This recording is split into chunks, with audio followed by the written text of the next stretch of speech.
Excel COUPNUM function. This function returns the number of coupon payments between the settlement date and the maturity date. It counts remaining coupon payments. The syntax is COUPNUM with parameters settlement, maturity, frequency, and an optional basis. The result is always rounded up to the nearest whole number. There are 4 arguments: settlement, the settlement date of the security; maturity, the maturity date; frequency, the number of coupon payments per year, which can be 1 for annual, 2 for semi-annual, or 4 for quarterly; and basis, an optional day count basis type from 0 to 4. Here's an example. We have a security with a settlement date of January 25, 2011, maturing on November 15, 2011. The coupon frequency is semi-annual, and we use an actual over actual day count basis. The COUPNUM function returns 2. This means there are 2 coupon payments remaining between the settlement date and maturity.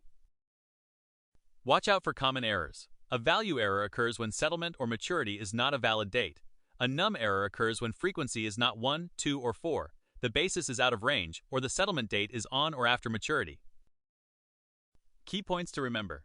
COUPNUM is always rounded up to the nearest whole number, so even a partial coupon period counts. This is essential for bond pricing, where you need to know the number of remaining cash flows. Frequency 1 is annual, 2 is semi-annual, 4 is quarterly. Thanks for watching. If you found this tutorial helpful, don't forget to like and subscribe for more Excel tips and tricks. See you in the next one.